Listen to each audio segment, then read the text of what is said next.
And it looked like the Indiana Fever front office is in serious trouble for revealing some major information. Guys, how come I'm not seeing no scouts, bro? Where the scouting department? Do they even have a scouting department? You mean to tell me, as I look through this thing right here, y'all done made all the well, y'all done made hold on. A team that has blown double-digit leads all season long. We just lost to the goddamn Washington Mystics. Terrible, man. That is a bad basketball team. They got two young, rising stars. They're rookies. We got dominated by Sonia Citron and Kiki Area-Finn. They was just taking math class and sociology and chemistry 3 months ago. And they came. Bottom line, though, is Caitlin Clark is missing, and that is showing, and I think everybody is missing her, including myself. She has carved out this like really big niche in the WNBA. A lot of fans have come to see her, and she unfortunately has just been plagued with injury after injury, and the Indiana Fever have had to try to like tread water or like keep afloat, and fans are trying not to lose hope until and if she returns, because Caitlin Clark is the reason that a lot of people, myself included, are just so drawn to the WNBA, so drawn to her play style. And I gotta say, I really feel for the rest. Process of building a $78 million practice facility, the Indiana Fever consistently draw over 16,000 fans to their home games. The Indiana Fever, amongst the top franchises in the league when it comes to merchandise sales. The Indiana Fever, now you know, marketing campaign. Kelly Krauskopf saying she wants to be the Apple of the WNBA. You would think, after all of these accolades, after all of the speculation, after all of the now you know, you'd think that we'd have a scouting department. You lying to me. I think they merchandise sales was up like 300%. Y'all done made all them millions off CC Effect. And y'all ain't hired no damn scouts. Caitlin's in deep trouble. Oh, it's looking real spooky. You mean to tell me y'all done made all the millions, bro, sold all them damn jerseys, and y'all do not have a scouting department? You mean to tell me? Hold on. Are you serious? Per chick, man. You're always picking up these randoms, dog. Like they're going to Walmart. Hey, yo, can you play?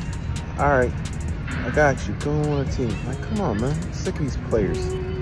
We're at the point where you just need a body. But I just hope she puts a better performance than Sims did, because Sims was god-awful. Sims looked like she never played basketball before. She was horrible. Somehow we have Turner on the team. I don't get it. But yeah, this new player, I looked her up. Averaged 6.8 in college. Not impressive, man. I think she's just a lost by 1 point to them. The third quarter, they went on a 19-0 run. You hear me? Which put them up by 12. By the fourth quarter, they was up by 12 points. That's ridiculous. And then let me say this. What sense does it make for Stephanie Jigsaw White to take out Lexi and Sophie at the same time? You hear me? At the same time. Her rotations don't make no sense to me. And if it don't make sense to me, that allows me to think otherwise. She is fixing these games. The organization is in on it too as well. I'm sorry. At the end of the day, like I said, they just dragging us along to keep making money. Caitlin Clark, aka my precious CC, she ain't coming back. All the above. It's seeing film, watching clips, talking to contacts and connections.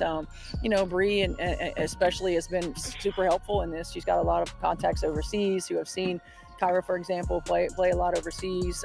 Teammates that she's had that are over there that played with her. Now, it was at that moment right there, everybody antennas went off. She said Bree Turner actually discovered Kyra Lambert. Hold up, wait a minute. How the hell do Bree Turner discover a player? She's no scout. She's no recruiter. How the hell? She's supposed to be focusing on the season of bad she playing. But y'all got Bree Turner scouting. We'd have some bodies that sole job, the sole purpose, their sole designation within this franchise is just to sit in a dark room watching hours and hours and hours of film of players overseas. You'd think at least that's what Apple would probably do, right? If Apple was running the Indiana Fever, they'd probably invest in something like that. This Indiana Fever team taking Caitlin Clark serious, taking the window that they have with Caitlin Clark as serious as they possibly can. You'd think that they would invest in some overseas scouting, right?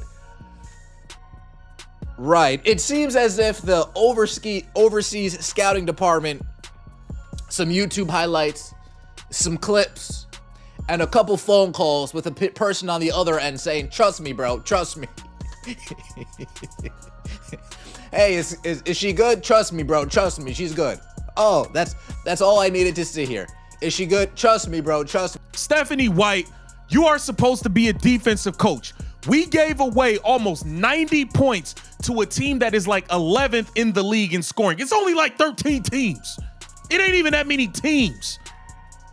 And they are at the bottom of the league in offense, and we let them come out there and do whatever they wanted offensively. Sonia Citron dominated our wing players. This is embarrassing. Kelsey Mitchell is not a clutch player. When the game is on the line, bro, she just gagged a wide open layup to cut the lead to 1. When the money is on the line in clutch time, you cannot rely on Kelsey Mitchell. This is embarrassing. Did the Indiana Fever leave Caitlin Clark on an island? That is the question burning through the fan base. Packed arenas, record attention, and a roster that looks thin when the game gets tight. The front office says, trust the plan. The film says opponents find the cracks. This is not just about one bad night. It is about a system that looks unprepared for the pressure that Clark brings. Herb Simon sits at the top while the team searches for basic answers. From scouting to lineup balance to late game execution, fans pay premium prices and watch leads vanish. The gap between hype and help keeps showing up on the scoreboard. Tonight we look at how the operation really runs, who makes the calls, why the roster feels reactive, and why silence from the top has turned into the loudest message of all. But that is not the whole story. Everyone kept asking the same thing: where is the scouting? Night after night, the roster looked patched together, like a team built from hurried phone calls instead of a plan. When injuries hit, the answers felt reactive. Try this wing. Swap that guard. Hope it sticks. That is not talent evaluation. That is guesswork dressed up as strategy. You could see it in the mismatches. Opponents targeted weak spots the Fever never sealed. Athletic wings got clean looks. Backup bigs bullied the lane. Rotations arrived a step late because the pieces never truly fit. A strong scouting department spots those gaps before the season, not after a 3-game skid. It finds role players who complement the star, not just names who are available. The front office talked about patience. Fans heard panic. The quick signings said more than the pressers. Instead of hunting for niche skills, they brought in familiar faces and asked them to reinvent themselves on the fly. That is unfair to the players and brutal for the results. You cannot coach away a roster that does not balance shooting, length, and defense at the same time. This is where the blame sharpens. Caitlin Clark draws crowds. She bends defenses. She needs teammates who win their matchups without constant help. Scouting is how you secure that. Without it, every game becomes a scramble, and every slump turns into a crisis. But that was not the whole story. Follow the money. The Fever are a hot ticket. Seats sold. Jerseys flying. Cameras everywhere. That kind of surge can make any owner smile. Herb Simon knows the draw. Caitlin Clark brings an audience that most franchises dream about. The spotlight is cash and credibility. The question is what you build behind it. There is talk of big projects. A new performance center. More bells and whistles down the road. It sounds impressive, and one day it may be. But fans watch the present, not the press release. The day-to-day looks thin. Scouting looks thin. Depth looks thin. When the bench gets exposed, the fancy renderings do not help. This is where priorities show. Put resources into the backbone. Scouting, player development, medical, analytics. Make sure the 10th player fits the first. If that is not funded first, the team leans on Clark to fix everything. That is not a plan. That is a stunt. People are not asking for miracles. They are asking for standards. Invest in the parts nobody sees, so the parts everyone sees do not break under pressure. Until that happens, the gap between showtime and substance keeps showing up in the fourth quarter.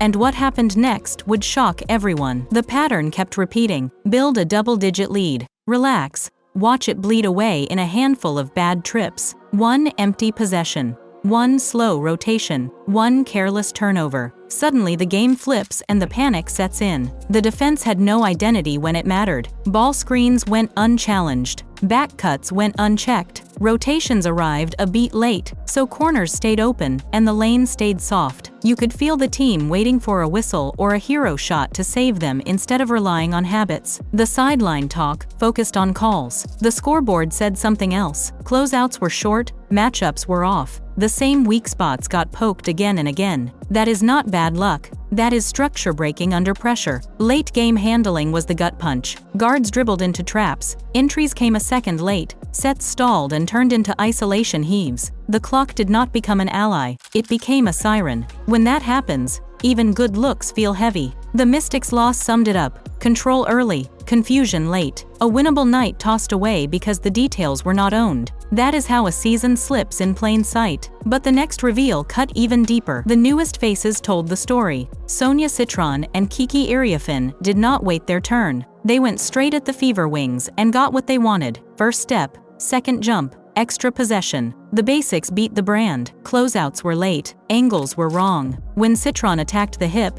help came from the wrong spot, and the kickout was automatic. When Iriafin ducked in, the counter was a soft foul or a scramble. That is not a talent gap alone. That is scouting and prep not matching the assignment. Veterans were supposed to steady things. Instead, they chased. Hands reached. Feet lagged. The results were the same, trip after trip. Mid-range space, offensive boards, free throws. The Fever could not turn those matchups into their pace. They absorbed them and hoped the next possession looked different. It was not just scoring. The rookies dictated who guarded whom. They forced switches that exposed smaller guards at the block and slower forwards on the edge. One clean read, and the defense was stretched like taffy. A roster built with length and lateral pop survives that. A roster built on familiar names does not. This is where you feel the missing department. Real scouting finds role players who erase these edges before they show up on national television. It builds a bench that punishes rookies for being rookies. Instead,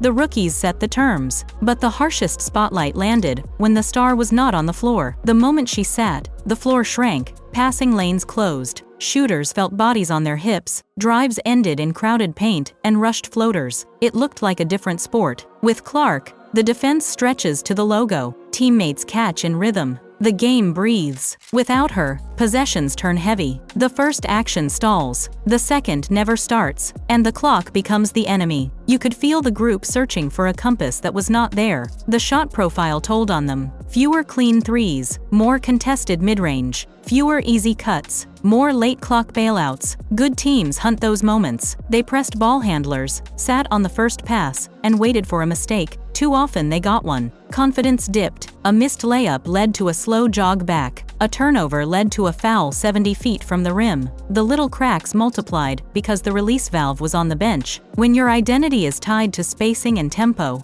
losing the player who creates both exposes every seam in the build. The crowd still showed. The jerseys still popped. But patience has limits. People can accept a rough night. They do not accept a plan that falls apart the second the star sits. That is not bad luck. That is construction. This was the stress test the front office could not avoid. Depth is not a slogan. It is a list of matchups you can win when your best player rests. On those nights, the plan should carry the team for 6 minutes. Instead, the team carried the plan and stumbled. And the mixed messages that followed made it worse. Rotation roulette became the nightly theme. One game, a veteran logged heavy minutes. The next game, she watched long stretches while a new face tried to close. Roles blurred. Expectations shifted by the quarter. Players looked over their shoulder instead of into the next action. Sophie Cunningham was the weather vane. Some nights, she spaced the floor and steadied the group. Other nights, she sat through long runs while the offense begged for a catch-and-shoot release. That is not strategy, that is a shrug. Young replacements were asked to do too much too fast. They were thrown into mismatched coverages. They chased guards they could not corral or fronted posts they could not move. Then they paid with a quick hook. Meanwhile, others played through the same mistakes. Standards felt selective. That breeds confusion. Communication did not clear it up. The message said accountability. The sub-pattern said panic. A single turnover meant a seat. A blown rotation by a favorite meant another chance. That split erodes trust. It turns simple reads into second guesses and second guesses into slow feet. The ripple hit every metric that matters. Lineup cohesion never formed. Help defense arrived late because assignments changed. Late game action stalled because the closing group changed. When the hierarchy is week to week, the team identity becomes game to game. That is how you waste good minutes and compound bad ones. The fix is not magic. Define jobs, play to defined strengths. Reward the habits you preach. If the plan is pace and spacing, keep a shooter on the floor. If the plan is size at the rim, do not downshift when the opponent loads the paint. Make choices that say the same thing in the first quarter and the fourth. There is a blueprint that proves this works. You can see it in teams that invest in scouting, development, and a clear ladder of responsibility. That is where the comparison gets sharp next. Winning needs a spine, scouting for fit, performance to keep players available, and development that turns role guys into impact minutes. Define roles early, and keep the defensive language the same every night. Build around Clark and Boston. Surround them with long wings who guard uphill and hit standstill threes. Plus, a steady secondary handler to run the team when Clark sits. Add a true 6'7" rim protector who erases drives and screens like a wall. A Cardoso type frees Boston to punish singles and gives Clark simpler reads. Align minutes with the identity. If a piece hurts spacing, tailor it or move it. Staff for it with a shooting coach, a defensive coordinator, and simple analytics that guide daily reps.